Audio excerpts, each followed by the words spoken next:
मैं डॉक्टर उमेश कुमार शर्मा आज पुनः आपके सामने अपने यूट्यूब चैनल के माध्यम से उपस्थित हूँ।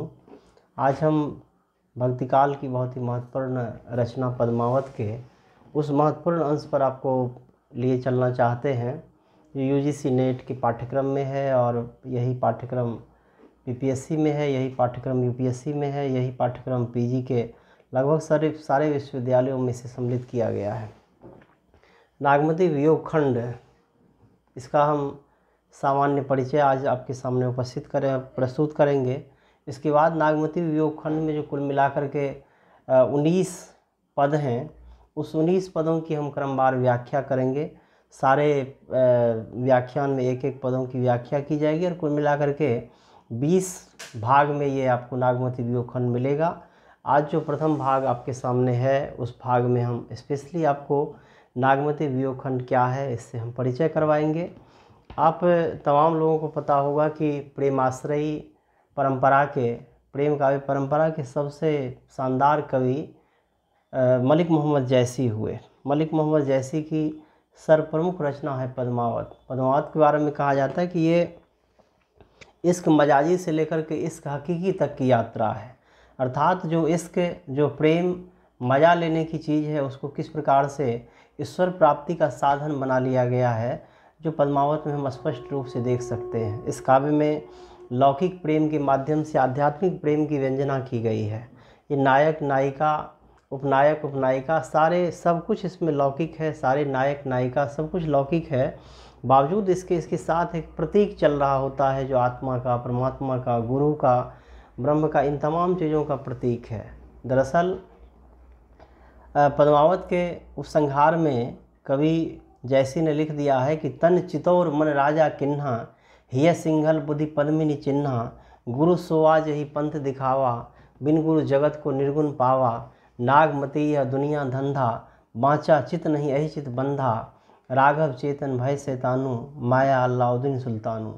तो दरअसल पद्मावत में जो ये लौकिक पात्र है, इस लौकिक पात्र के साथ एक एक अलौकिक प्रतीक चल रहा है, आत्मा का, परमात्मा का, गुरु का, ब्रह्म का। इन तमाम चीज़ों को उपसंहार में स्पष्ट कर दिया गया है। इसीलिए इसे रूपक काव्य भी कहा जाता है। इस पर हम प्रमुख रूप से अगर विचार करें तो प्रेमाश्रयी काव्य परंपरा का ये सबसे खूबसूरत काव्य है, जो एक मुसलमान के माध्यम से रचा गया।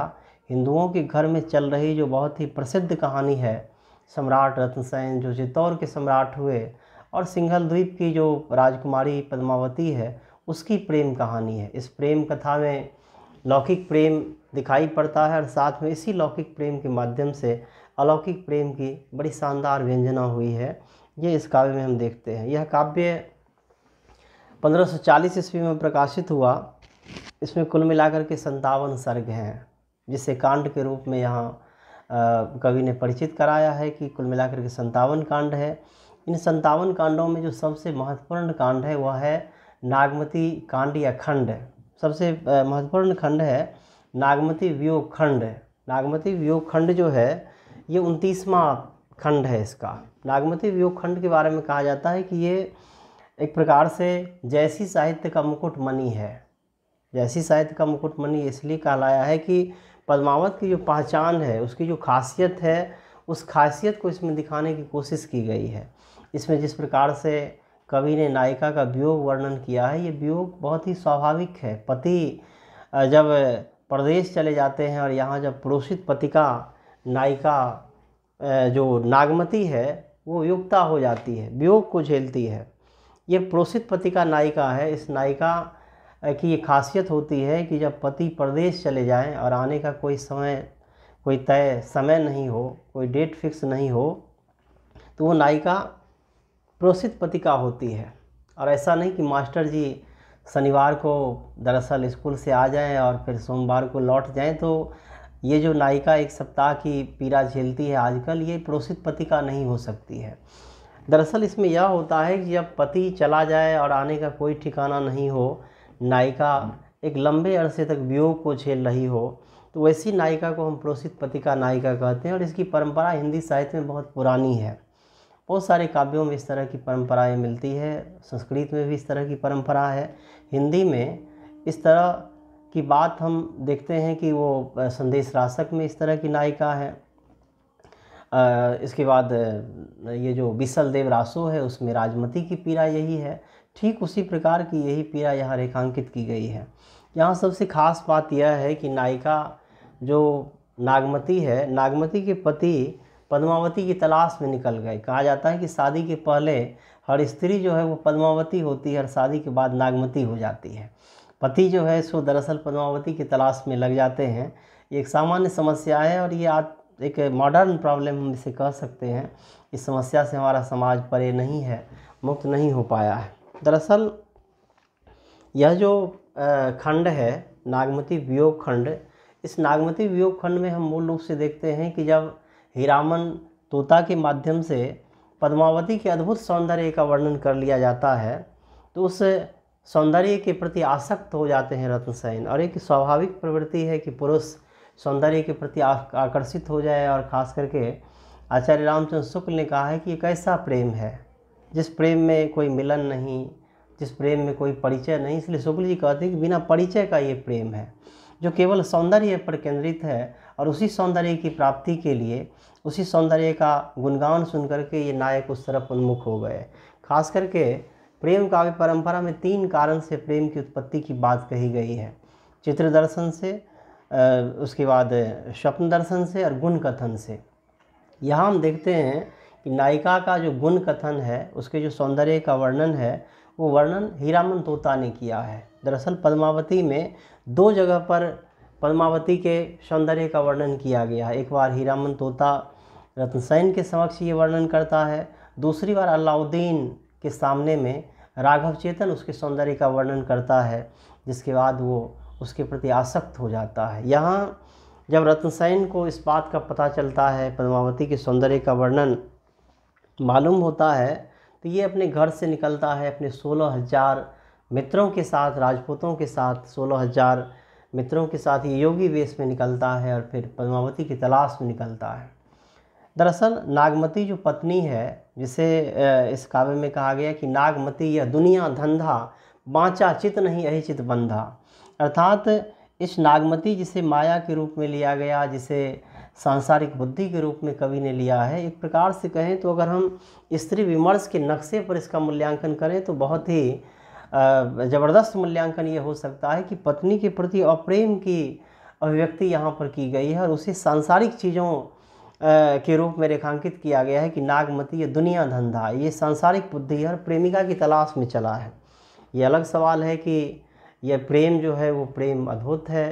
दरअसल इसमें जो नायिका पद्मावती है उसका वर्णन ब्रह्म स्वरूपा नायिका के रूप में किया गया है। और ये परंपरा सूफी दर्शन के अनुरूप है कि जब जो नायकत्व है वह पुरुष के बजाय यहाँ पर स्त्री को दिया गया। जिस ब्रह्म की बात, जिस ब्रह्म का संबंध अब तक पुरुषों से जोड़ा गया था, दरअसल ये जो मलिक मोहम्मद जैसी हुई पहली बार इन्होंने इस तरह का प्रयोग किया जिसमें नायिका ब्रह्म स्वरूपा हो जाती है और जो नायक है वो साधक है, वो उसकी प्राप्ति के लिए चल पड़ता है। नायिका ब्रह्म है और जो साधक है वो सामान्य साधक है जो साधना के माध्यम से उसकी प्राप्ति करना चाह रहा है। तो यहाँ हम यह पाते हैं कि पद्मावती की तलाश में जब चल पड़ता है रत्नसेन अपने मित्रों के साथ सज सवर करके अनेक प्रकार के कष्टों को झेलता है, कंटकों को पार करता है, समुद्र की लंबी यात्रा करता है और इस यात्रा के दौरान कुल मिलाकर के 1 वर्ष का समय बीत जाता है। इस 1 वर्ष में जो पीड़ा को झेलती है यहाँ जो उसकी पत्नी है नागमती, उसी पीड़ा की अभिव्यक्ति यहाँ 12 मासा शैली में किया गया है। ये 1 वर्ष के 12 महीने जो अपने अपने तरीके से, अपने अपने हिसाब से नायिका की पीड़ा को बढ़ा रहा है। बारिश का आ जाना, धूप का आना, गर्मी का आना, शीत का आना और प्रियतम की स्मृति होना। बहुत ही सहज है कि यहाँ नायिका राजरानी है, किसी भी चीज़ की कमी नहीं है, पर प्रियतम के अभाव में, पति के अभाव में ये किस प्रकार से अपने को अकेली महसूस कर रही है और कैसे दरअसल वो भावुक हो जाती है और उसे चिंता होने लगती है कि बरसात का मौसम आने वाला है, हमारे प्रियतम हमारे घर में नहीं है, तो ऐसे में हमारा छप्पर कौन छाएगा, इस पर कौन छप्पर डालेगा। ये नायिका की स्वाभाविकता है। इसलिए रानी का जो रानित्व है, इस वियोग खंड की सबसे बड़ी खासियत यह है कि इसमें फारसी के ऊहात्मक शैली का प्रयोग किया गया है कि नायिका एक हद तक पहुंच जाती है, मरणावस्था तक चली जाती है, और वो तो कभी कहती है कि वो पवन से, अग्नि से निवेदन करती है कि हमारे शरीर को जला दो, और पवन से निवेदन करती है कि हमें हमारे उस धूल को उड़ा लो और वहाँ जाकर के बिखेर दो जहाँ हमारे पति रत्नसेन अपना पाँव रखते हो। तो ये जो आकांक्षा है नायिका की कि मर करके भी वो पति के साथ अपने को जोड़ लेना चाहती है, ये ऊहात्मक शैली है। या अपने हड्डी को भी ये, दरअसल हड्डी को ये करंक करना चाहती है, लेखनी बनाना चाहती है, अपने मांस को ये अपने खून को, अपने रक्त को ये स्याही बनाना चाहती है, और किस प्रकार से प्रेम की पाती लिखना चाहती है, प्रियतम के पास संवाद का प्रेषण करना चाहती है। इसलिए संवाद की प्रेषणीयता भी यहाँ काफ़ी खूबसूरत है।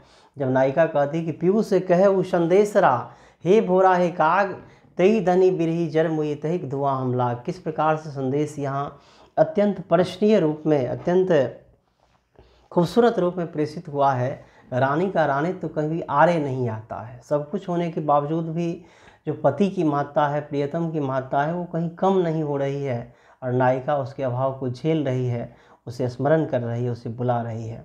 तो ये 1 वर्ष का समय जो है 12 मासा शैली में जिसे कवि ने रेखांकित किया है, ये इस वियोग वर्णन की खासियत है कि इसमें 12 मासा शैली का प्रयोग किया गया है। इसमें ऊहात्मक शैली जो फारसी काव्य में चल रहे थे उसका प्रयोग किया गया है। रानी जो नागमती है उसके रानित्व का परित्याग है, और सबसे खास यह है कि पति यहाँ पर दरअसल अर्थोपार्जन के लिए नहीं गए। उसे जब यह भाव प्रकट हो रहा है उनके भीतर में कि जब जिस दिन हमारे प्रियतम लौट करके आएंगे उस दिन एक स्त्री को लेकर के आएंगे। यहाँ वो समस्या नहीं कि 2 टकिए की नौकरी मेरे लाखों का सावन जाए, या लाखों का सावन नहीं जा रहा है, बल्कि एक समस्या को लेकर के वो प्रियतम आएंगे। बावजूद इसके ये इनकी महानता है कि वो चाह रही है कि किसी तरह लौट के तो आए, कि हमारा जो वियोग है, हमारे जो विप्रलंब के दिन हैं ये तो कटे। कि किस तरह से रात नहीं कट रही है, किस प्रकार से आंखें सूज गई है, किस प्रकार से आंखें से आंसू नहीं बल्कि अब रक्त प्रवाहित हो रहे हैं। और नायिका की ये जो दशा है इसका बड़ा ही शानदार, बड़ा ही मार्मिक वर्णन इस काव्य में किया गया है। हम कह सकते हैं कि जिस प्रकार से भ्रमर गीत प्रसंग सूर साहित्य का मुकुटमणि है, ठीक उसी प्रकार जो नागमती वियोग खंड है ये निश्चय ही जैसी साहित्य का मुकुटमणि कहलाएगा। वियोग वर्णन की जो परंपरा है उस परंपरा में निश्चय ही इसका स्थान अत्यंत महत्वपूर्ण है। अब हम इस खंड पर आते हैं, इस कांड पर आते हैं, तब आपको बताएंगे कि जैसी रचित जो पद्मावत है उसके सबसे महत्वपूर्ण अंश के रूप में इसे हम देखते हैं। कुल मिलाकर के 57 ये खंड है, उसमें 57 खंडों में ये 29वां खंड है, जिसमें कुल मिलाकर के 19 पदों का निर्माण किया गया है। ये 19 पद दोहा और चौपाई छंद में लिखा गया है, और रचनाकार ने हर पद के अंत में एक टेक लगाया है, जिस टेक के माध्यम से हर पद जो है वो बंध जाता है। हम जब आपको इस पद पर लिए चलेंगे और आपको एक एक पद की व्याख्या करके बताएंगे तो आप निश्चय ही पाठ की गहराई में उतरेंगे, आप भाव विभोर हो जाएंगे। नागमती के साथ आपकी अंतर यात्रा होगी, जो वियोग दशा है नागमती की, इससे आप निश्चय ही परिचित होंगे। इसमें 12 मासा शैली का प्रयोग किया गया है। ये 12 मासा जिसकी शुरुआत मूल रूप से आषाढ़ महीने से हो जाती है और ये ज्येष्ठ मास तक चलता है। आपको लगे हाथ यह भी बता दूं कि हिंदी साहित्य में 12 मासा शैली की शुरुआत मूल रूप से बिसलदेव से मिलता है। बिसलदेव रासों में जो राजमती है, उस राजमती को छोड़ करके जब उसके पति विसलदेव 1 वर्ष के लिए उड़ीसा चले गए थे, तो वहाँ भी कवि ने 1 वर्ष के अंदर पे जो मौसम बदलते हैं, समय बदलता है, महीने बदलते हैं, सारे महीने अपने अपने गुणों को लेकर के आता है, अपने अपने दोष को लेकर के आता है। इसका वर्णन किया गया है और उसे आधार बना करके नायिका के वियोग दशा का उल्लेख कवि ने किया है। यहाँ भी 12 मासा का प्रयोग है। आषाढ़ महीने से लेकर के ज्येष्ठ महीने तक इसका वर्णन हमें प्राप्त होता है।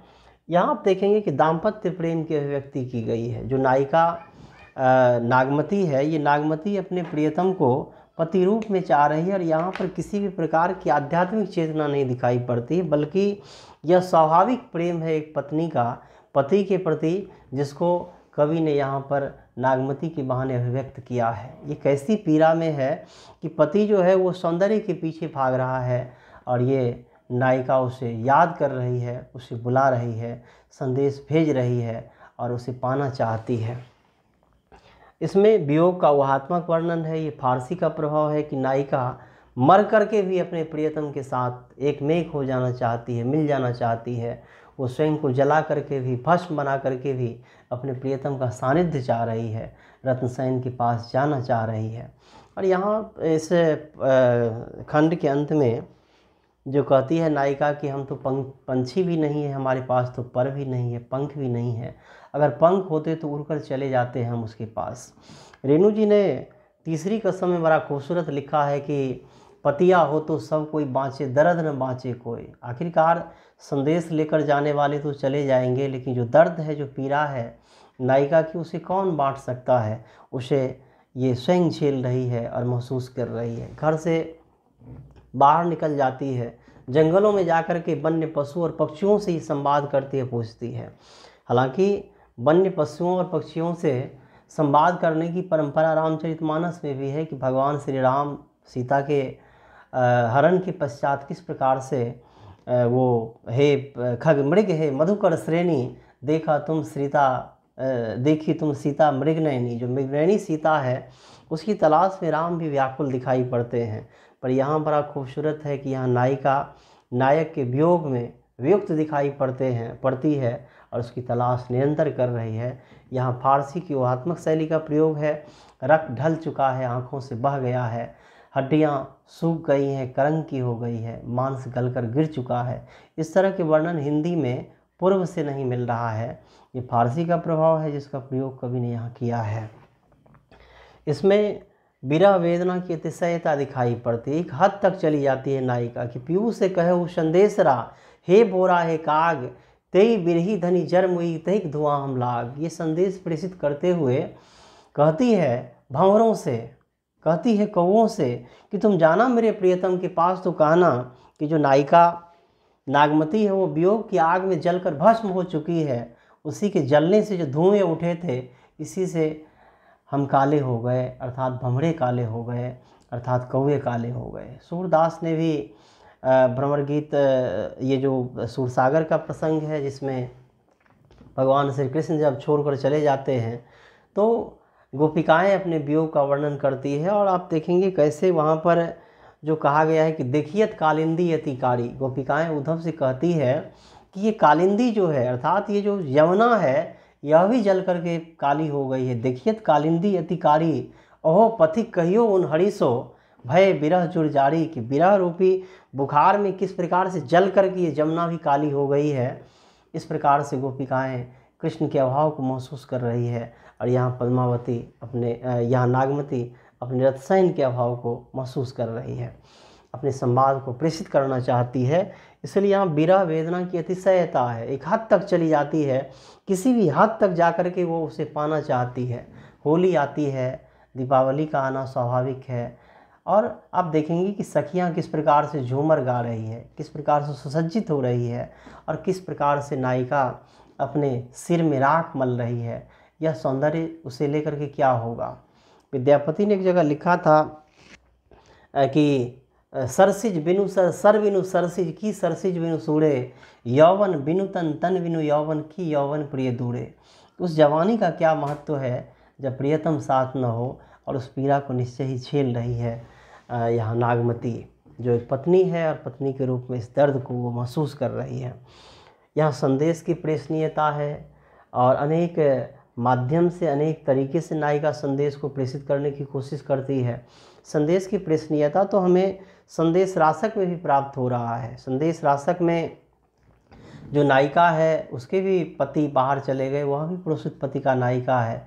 वह भी पथिक से कहती है कि तुम कहना हमारे प्रियतम को कि जिस अंगूठी को आप अंगुली में पहना करके आए थे वो अब कंगन का काम कर रहा है। जिस गले में आपने हार पहनाया था वो गले अब तो दरअसल डोरे के समान दिखाई पड़ रहा है। तो इस तरह से नायिका का दुबलापन, उसकी कृष्णता, उसका ये रूप तो पूर्व से है, पर यहाँ रानी होने के बावजूद भी नायिका की ये दशा है कि कैसे वो सूख गई है, कांटे हो गई है, पूरा का पूरा यौवन जो है वो बीत चुका है और यौवनत्व समाप्त हो चुका है प्रियतम के अभाव में। फिर भी आकांक्षा प्रकट करती है कि अगर प्रियतम अब भी लौट आए तो हमारी जवानी फिर से लौट आएगी, फिर से इसमें हरियाली लौट आएगी। ये आकांक्षा वो प्रकट करती है। यह संदेश की प्रेषणीयता है। मैंने बताया ही आपको कि यहाँ पर दोहा और चौपाई छंद का प्रयोग किया गया है, और दरअसल चौपाई छंद में इसे लिखा गया प्रत्येक पद को, और दोहा का टेक इसमें पड़ता है। कुल मिलाकर के 19 पद नागमती वियोग खंड में आपको दिखाई पड़ेगा। 19 पद, हर एक पद के समापन पर एक दोहा है जिसका प्रयोग टेक के रूप में कवि ने किया है। अवधी भाषा के लोक रूप का प्रयोग है इसमें। अवधी भाषा की जो सहजता है, अवधी भाषा की जो खूबसूरती है, इसका प्रयोग इसमें दिखाई पड़ता है। जिस अवधि का प्रयोग पूर्व से चल ही रहा था, जिसमें कई प्रेम काव्य लिखे गए, जिसमें आप देखेंगे कि वो कुतुबन ने काव्य लिखा था, जिसमें उससे पहले भी लोगों ने लिखा था, जिसमें चंदायन लिखा गया था, उसी अवधि का प्रयोग प्रमुख रूप से इसमें किया गया। और आप देखेंगे कि मलिक मोहम्मद जैसी ने जिस अवधि का प्रयोग किया वो लोक प्रचलित अवधि है, वो समाज में बहुत ही प्रचलित था, बहुत ही प्रख्यात था। इसमें कहीं से बाहर से शब्द नहीं लिए गए, ये इसमें दिखाई पड़ता है। और सबसे कुल मिलाकर के हम निष्कर्ष रूप में आज कह सकते हैं कि नागमती वियोग खंड दरअसल हिंदी काव्य साहित्य में जो वियोग की परंपरा है उसमें सबसे सुंदर काव्य है। एक मुसलमान ने इस काव्य को रचा है, और आश्चर्य होता है कि हिंदुओं के घर की कहानी है, हिंदू नायिका की कहानी है, पर पूरी तरह से जो कवि की सांस्कृतिक चेतना है, कवि की जो सामाजिक चेतना है, कवि की जो सांस्कृतिक चेतना है, कवि की जो धार्मिक मान्यताएं हैं, वो कहीं पर भी वहाँ इस्लाम प्रत्यारोपित नहीं हुआ है। यहाँ उन्होंने होली का वर्णन किया है, यहाँ दीपावली का वर्णन किया गया है, यहाँ पर वे मास, सारे मास उसी तरीके से आ रहे हैं जैसे हिंदुओं के घर में आता है, अपने उसी प्रभाव को छोड़ रहा है, और कहीं पर कोई इस्लाम का प्रभाव नहीं दिखाई पड़ रहा है। निश्चय ही ये काव्य इस कारण भी महत्वपूर्ण है। हम कुल मिलाकर के आज आपको मैंने केवल परिचय दिया है नागमती वियोग खंड का। नागमती वियोग खंड के पाठ के भीतर में हम प्रवेश करेंगे, आपको बहुत मज़ा आने वाला है। एक एक पद को हम समझाएंगे, अनेक संदर्भों की व्याख्या हम करेंगे। इस व्याख्यान के क्रम में आपको बताएंगे कि दरअसल यह काव्य खंड जो है, अर्थात ये जो भाग है नागमती वियोग खंड, ये किस प्रकार से जो वियोग की परंपरा रही है हिंदी साहित्य में उसमें विशिष्ट है, शानदार है, खूबसूरत है, अलग है। इससे हम इस परिचय को लेकर के आएंगे। तो आज फिलहाल इतना ही, फिर मुलाकात होगी, फिर बात होगी। आप सबों से निवेदन है कि आप सारे लोग हमारे चैनल को सब्सक्राइब करेंगे, लाइक करेंगे, अधिक से अधिक शेयर करेंगे। फिर मिलेंगे तो बात होगी।